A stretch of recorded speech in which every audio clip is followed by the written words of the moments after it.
Hello everyone, कैसे हो आप सब। आई होप कि आप सब बहुत अच्छे होंगे। और अगर आप अच्छे नहीं हो तो मैं दुआ करता हूं कि आप लोग बहुत जल्द अच्छे हो जाएं। मेरा नाम योगेंद्र कुमार और मैं बात कर रहा हूं नेशनल बिजनेस एजुकेशन सेंटर से। आज जो आप सीखने वाले हो वो सीखने वाले हो चैप्टर 8। और चैप्टर 8 में जो सीखने वाले हो वो है व्हाट इज प्रोजेक्ट मैनेजमेंट।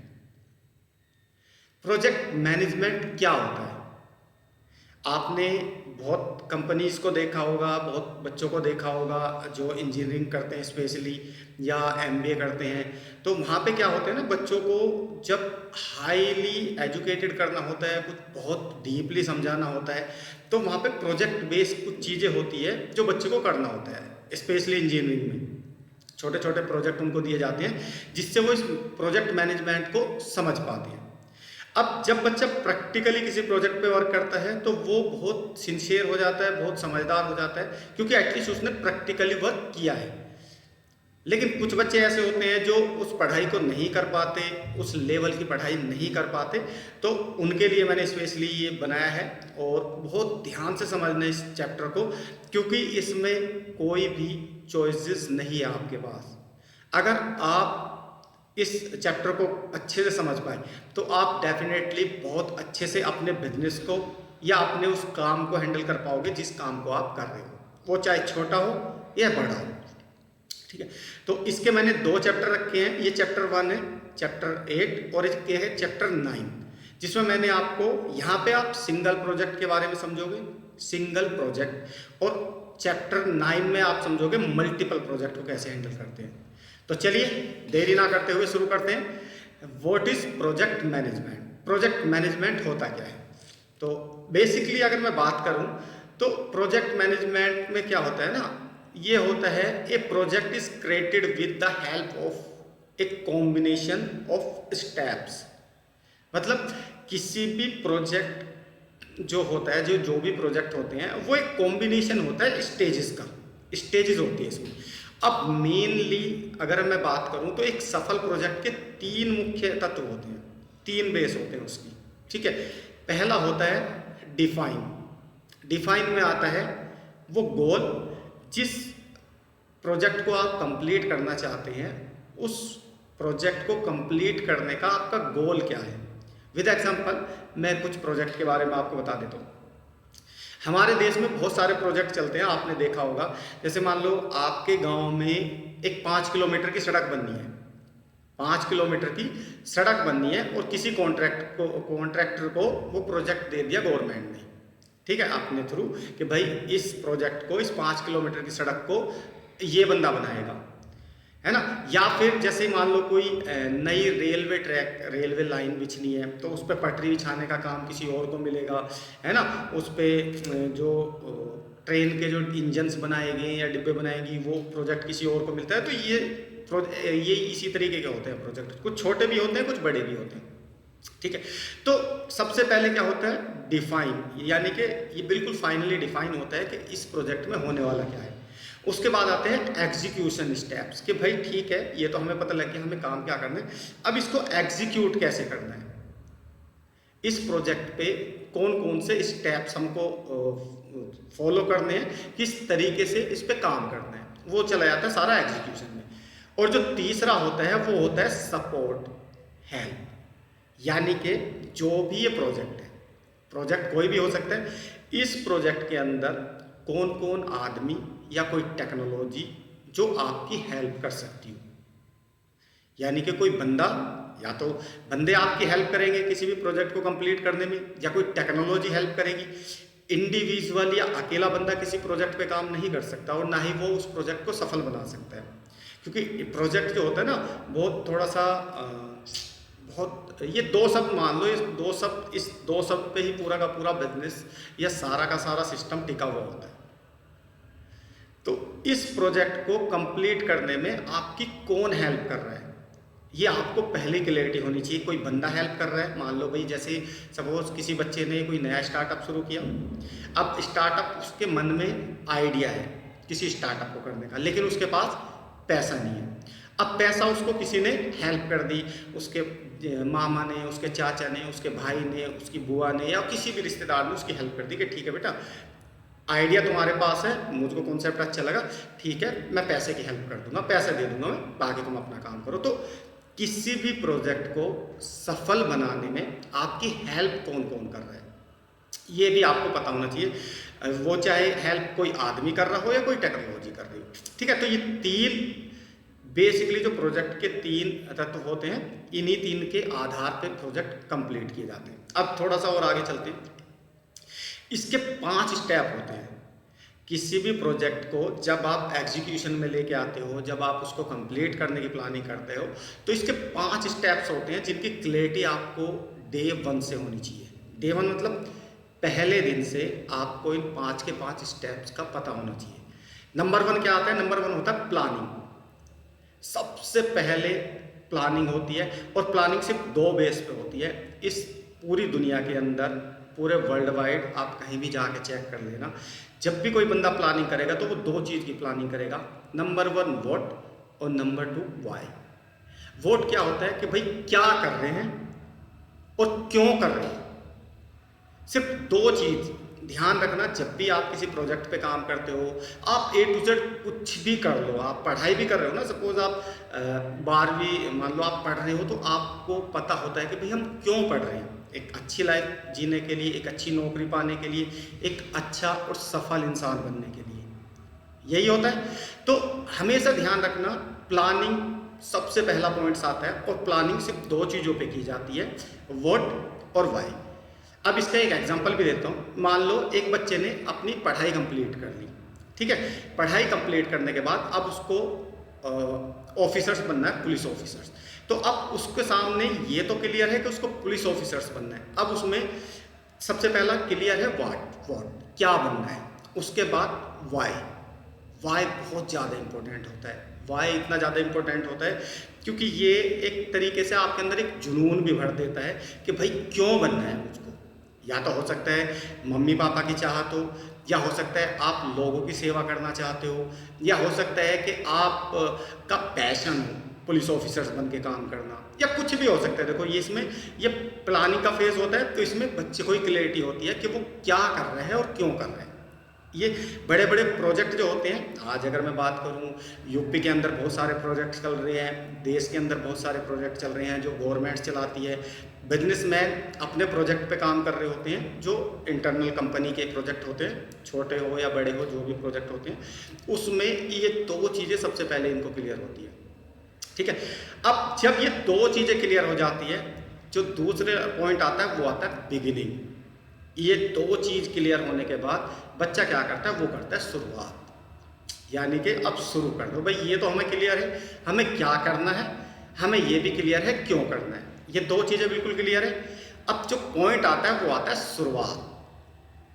और अगर मैं सच बताऊं तो 50% बच्चों को ये तो क्लियर होता है उनको क्या बनना है, क्यों बनना है, लेकिन बिगिनिंग कभी नहीं कर पाते। वो जिस काम को कर रहे होते हैं, हो सकता है उसी काम में अपनी लाइफ काटते चले जाते हैं, 1 साल 2 साल 4 साल 5 साल, बार बार उनके मन में चीज़ें भी आती होगी कि मुझको ये करना है, इसलिए करना है, उनके मन में बहुत सारी चीज़ें आती होगी, बट वो कभी शुरुआत नहीं कर पाते। तो जब भी आपके मन में कोई कॉन्सेप्ट आए, कोई प्रोजेक्ट आए, कोई अच्छा सा आइडिया आए, कुछ यूनिक सा, कुछ ऐसी चीज़ आए जिससे लोगों को फ़ायदा होने वाला हो, तो एटलीस्ट ये 2 चीज़ों का ध्यान रखना, व्हाट और व्हाई, और उसके बाद बिगिनिंग, यानी कि उसके बाद शुरुआत। क्योंकि जिस चीज़ की शुरुआत होगी उसकी या तो 2 तरीके से एंडिंग होगी, हैप्पी एंडिंग या बैड एंडिंग। और जो शुरुआत ही नहीं करेगा तो उसके साथ कुछ नहीं होना, ठीक है। तो नंबर 2 स्टेप्स आता है बिगिनिंग, और नंबर 3 आता है फिर एग्जीक्यूशन। जब आपने कोई काम शुरू कर दिया, अब उस काम को करना कैसे है, क्या करना है मुझको, किस तरीके से करना है, ये सारा कुछ आ जाता है एग्जीक्यूशन में। टोटली एग्जीक्यूशन, यानी कि जब आप कुछ काम कर रहे होते हो, नया काम कर रहे होते हो, तो आपको कुछ प्रॉब्लम्स भी आती है। अब उन प्रॉब्लम्स के सॉल्यूशंस सर्च करना है ना, कैसे प्रॉब्लम्स खत्म हुई, वहाँ हो सकता है कुछ बंदों की आपको हेल्प लेनी पड़ जाए, कुछ इस तरह का होता है। ये कंप्लीटली एग्जीक्यूशन में चला जाता है। एग्जीक्यूशन जब आप कर रहे होते हो, जो चौथा स्टेप आता है, जब आप एग्जीक्यूशन कर रहे होते हो, तो यहाँ पे दो चीज़ों का सबसे ज़्यादा ध्यान रखना होता है, नंबर 1 मॉनिटरिंग और नंबर 2 कंट्रोल। यानी कि आप मॉनिटर करते हो हर एक चीज़ को जो एग्जीक्यूट किया जा रहा है, और फिर उसमें अगर कोई गलत हो रहा है, कुछ आपको गलत लग रहा है, तो एज ए आप प्रोजेक्ट मैनेजर या एज ए प्रोजेक्ट ओनर या जो भी जिस पोस्ट पे भी आप हो, जो प्रोजेक्ट को मेन जो बंदा लीड करता है, उसके दो ही काम होते हैं। वो उस प्रोजेक्ट को जब वो एग्जीक्यूट किया जा रहा होता है तो मॉनिटरिंग करता है, और अगर कहीं गलती होती है तो उसको कंट्रोल करता है। ये चौथा इंपॉर्टेंट पॉइंट था। और उसके बाद फाइनली जो स्टेप आता है वो आता है हैप्पी एंडिंग। यानी कि जब आप प्रोजेक्ट को क्लोज करने वाले होते हो कि भाई आपने जो प्रोजेक्ट लिया था वो प्रोजेक्ट कंप्लीट हो चुका, अब ये रनिंग में आ चुका है, अब ये शुरू हो चुका है। एक एग्जांपल बताऊं, जैसे अभी हमारे देश में बुलेट ट्रेन का क्रेज़ काफ़ी ज़्यादा चल रहा है। बुलेट ट्रेन है ना, जो 2000 शायद हो सकता है 25 या 26 तक आपको बैठने का भी मौका मिल जाए देश के कुछ बच्चों को या कुछ बंदों को। तो वहाँ पे क्या होगा, अभी वो प्रोजेक्ट चल रहा है, उस पर अभी काम चल रहा है, बहुत सारे काम हो रहे हैं, वो एग्जीक्यूशन में है, वो मॉनिटरिंग एंड कंट्रोलिंग चल रही है कि कोई हादसा ना हो, कोई दिक्कत ना हो, हर चीज़ वहाँ पे काम कर रही है। अब हैप्पी एंडिंग कब होगी? हैप्पी एंडिंग जब होगी जब वो ट्रेन अहमदाबाद से मुंबई दौड़ेगी और उसमें बंदे सफ़र कर रहे होंगे, उसको बोलते हैं हैप्पी एंडिंग। कि भाई हमने प्रोजेक्ट कंप्लीट कर लिया, उसमें इंजीनियर्स लगे होंगे, मजदूर लगे होंगे, उसमें बहुत सारे लगे होंगे। तो ये 5 स्टेप होते हैं किसी भी प्रोजेक्ट को, आपको इन 5 स्टेप से समझना है। ये 5 स्टेप्स आप पकड़ के रख लेना जब भी आप किसी प्रोजेक्ट पे या किसी कॉन्सेप्ट पे काम करते हो। अब नेक्स्ट चलते हैं, इसमें 12 बहुत इंपॉर्टेंट पॉइंट्स बताऊंगा। किसी भी प्रोजेक्ट को सफल बनाने के लिए 12 इंपॉर्टेंट पॉइंट्स होते हैं, बहुत ज़्यादा इंपॉर्टेंट्स होते हैं। इनको थोड़ा सा समझना ध्यान से, क्योंकि मैक्सिमम बच्चों को जब तक ये क्लैरिटी नहीं होती वो आगे मतलब नेक्स्ट लेवल पे एग्जीक्यूशन नहीं कर पाते, नेक्स्ट लेवल को अचीव नहीं कर पाते। तो यहाँ पे अब इन पे चलते हैं 12 स्टेप। 12 में मैं 6 स्टेप आपको आज बताऊंगा और 6 स्टेप आपको कल बताऊंगा। तो पहला नंबर 1 लेते हैं। Number 1, defining why A project is necessary. इसका मतलब सिंपल से कि जो हम प्रोजेक्ट कर रहे हो क्या उसकी आवश्यकता है या नहीं है, ये पहले सोच लो। ऐसा नहीं होना चाहिए कि आप पैसा लगा दो और बाद में सोचो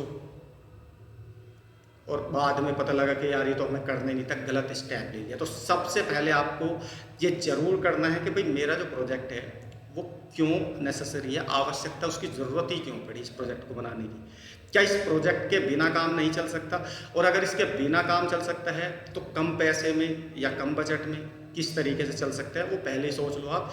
क्योंकि एक बारी प्रोजेक्ट पे आपने काम शुरू किया ना, तो फिर आप जोश में होते हो और खुश होते हो बहुत ज़्यादा, क्योंकि ऑलरेडी आप काम शुरू कर चुके होते हो। तो फिर आपको ये सोचने समझने का मौका ही नहीं मिलता। फिर फाइनली जब भी आप कहीं फंसते हो तब समझ में आता है कि भाई मेरा ये डिसीजन गलत था।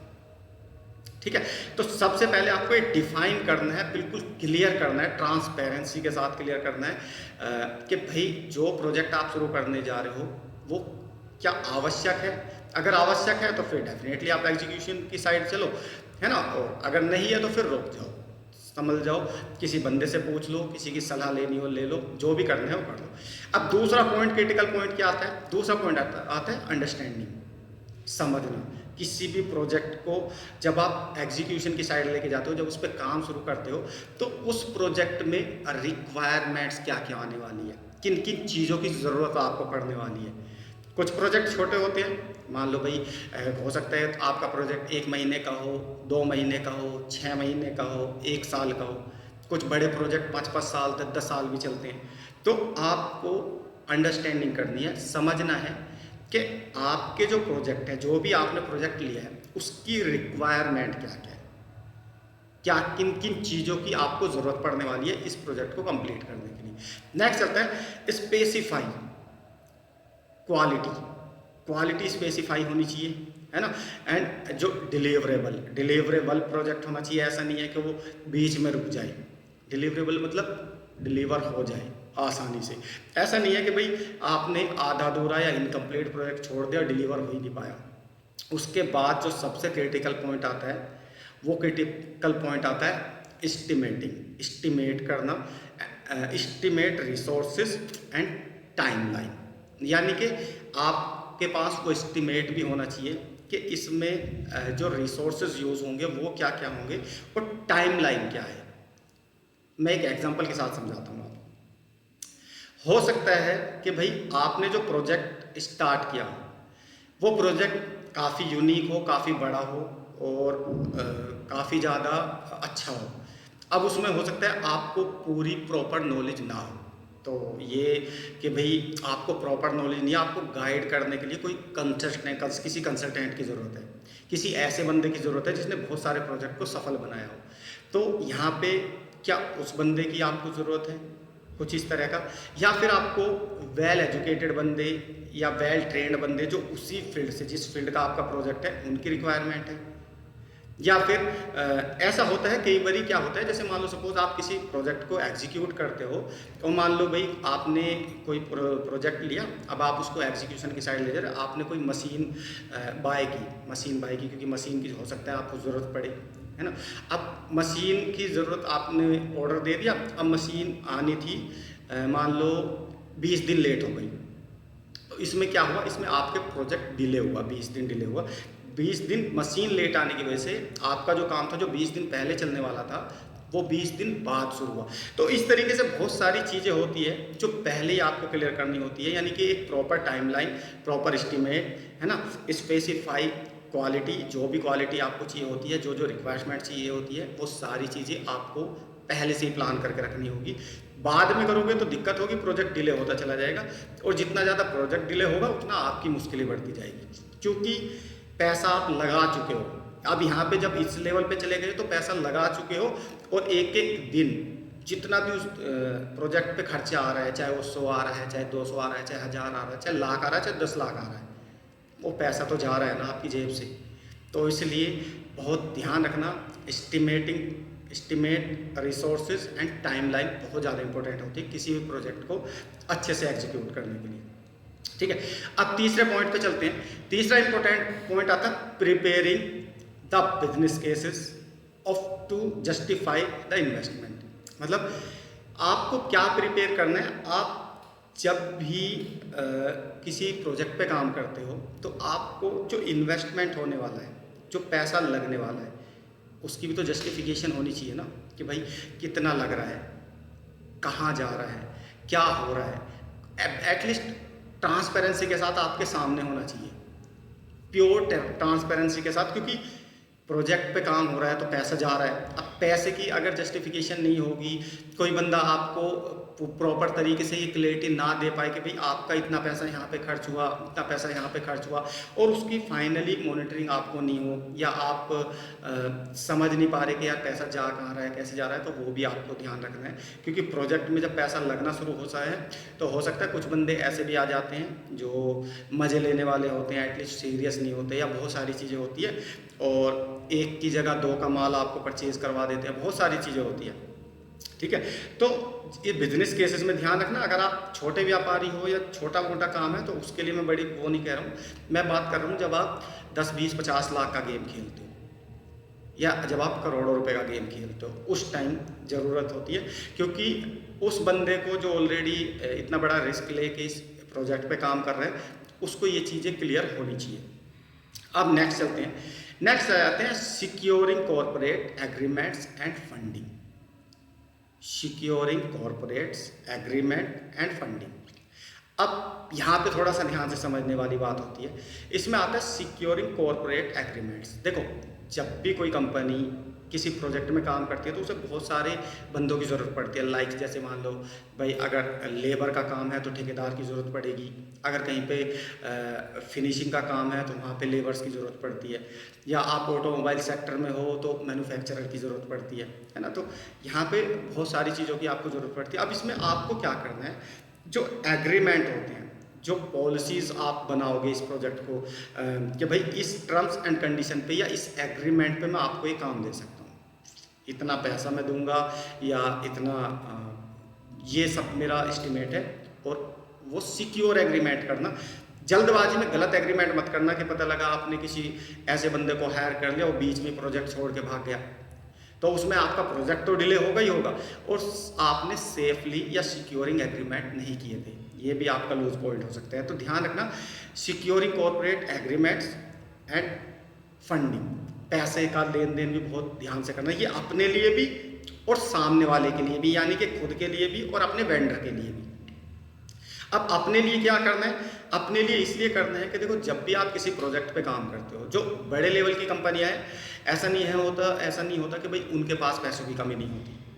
मान लो कोई बंदा है और नया प्रोजेक्ट डालने जा रहा है, कोई छोटा सा स्टार्टअप है किसी का, और वो नया प्रोजेक्ट पे काम करने जा रहा है और उसका बजट है लगभग 50 लाख का, है ना। अब 50 लाख में से उसको ये भी ध्यान रखना है कि प्रोजेक्ट उस तरह का शुरू करे कि वो 50% में कवर हो जाए, 50% में, यानी कि 25 लाख में आपका प्रोजेक्ट कंप्लीट हो जाए।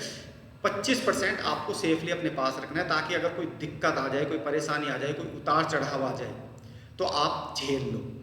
या फिर कोई ऐसे रिसोर्सेज आपको रखने हैं जो आपको बैकअप दे सके। बैकअप मतलब कि भाई अगर पैसा खत्म होता है तो वो आपको बैकअप दे सके, ठीक है।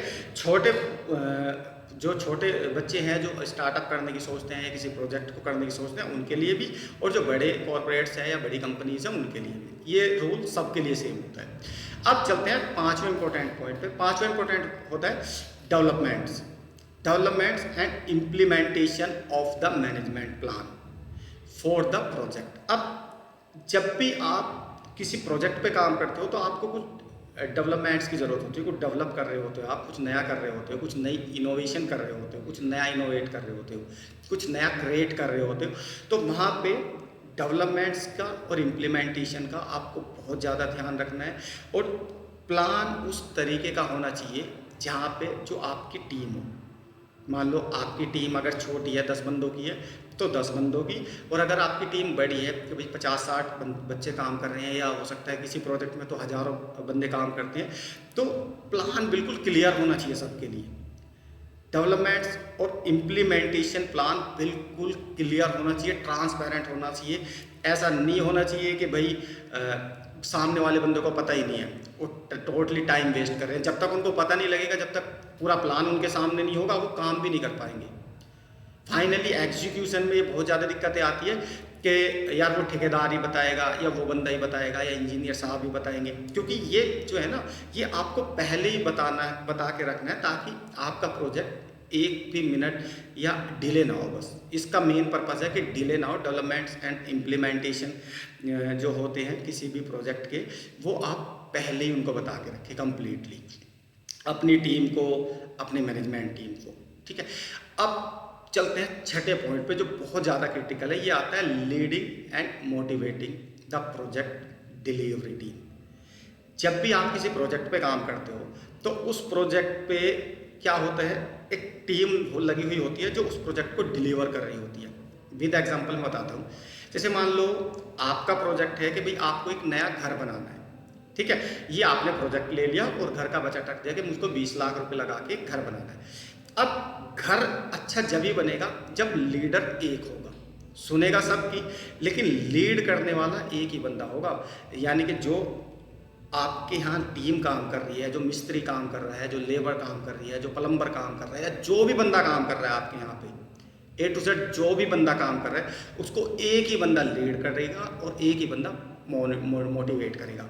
मोटिवेट मतलब जल्दी करने के लिए, सफाई से काम करने के लिए, ज़्यादा मसाला वेस्ट ना करें, है ना। कुछ इस तरह की चीज़ें जो भी होती है। देखो, हर प्रोजेक्ट के लिए अलग अलग चीज़ें होती है, अलग अलग क्राइटेरिया होता है, अलग अलग तरीक़ों से काम होते हैं। तो अब आपका प्रोजेक्ट जैसा होगा आप उसी तरीके से करोगे।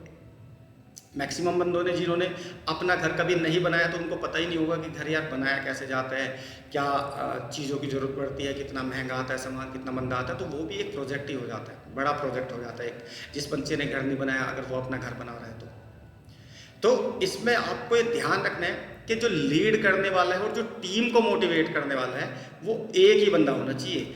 अगर सब लीडर बन जाएंगे, मान लो किसी प्रोजेक्ट में कुछ बंदे ऐसे भी होते हैं ना जो दिखाते हैं, है ना, यार प्रोजेक्ट मैं ये हूँ, मैं वो हूँ, मैं ऐसा हूँ, मैं वैसा हूँ, मेरे से बैश नहीं कर सकते, ये है वो है, बहुत सारी चीज़ें होती है। क्योंकि जब प्रोजेक्ट पे काम चल रहा होता है ना तो सब अपने आप को दिखाने की कोशिश करते हैं कि मेरे से बेहतर कोई नहीं है। लेकिन सच बात ये होती है, जिस जहाज़ को डायरेक्शन देने वाले 10-20 ड्राइवर मिल जाए, एक इधर को स्टीयरिंग घुमा रहा है, एक उधर को स्टीयरिंग घुमा रहा है, है ना।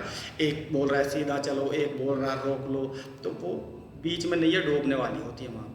तो लीड करने वाला और टीम को मोटिवेट करने वाला लीडर एक ही होना चाहिए, और वो वही बंदा जिसका वो प्रोजेक्ट हो, जिसका वो प्रोजेक्ट हो। बीच में टांग अड़ाने वालों को थोड़ा सा साइड कर दो। अगर कोई बंदा ऐसा लग रहा है कि वो ज़्यादा एग्रेसिव हो रहा है प्रोजेक्ट को लेके, या वो रोल एंड रिस्पॉन्सिबिलिटी को लेके ज़्यादा एग्रेसिव है, तो आप ध्यान से चुने ऐसे बंदों को, अपनी टीम को बहुत ध्यान से चुने और बहुत अच्छे से समझे इस चीज़ को, ठीक है। तो ये 6 क्रिटिकल पॉइंट्स मैंने आपको बताए। अब नेक्स्ट जो 6 क्रिटिकल पॉइंट है वो मैं आपको कल डिलीवर करूंगा, जिसमें और भी बहुत अच्छे अच्छे पॉइंट्स मैं आपको बताने वाला हूँ। तो इसको कंप्लीटली 2 वर्ड का गेम है, प्रोजेक्ट मैनेजमेंट। प्रोजेक्ट मैनेजमेंट क्या होता है ये आप इन 12 पॉइंटों से बहुत अच्छे से समझ पाओगे। तो अगर मेरी वीडियो आपको अच्छी लगी हो तो please like, share and subscribe जरूर कर देना, और मिलते हैं नेक्स्ट वीडियो में। तो थैंक यू सो मच।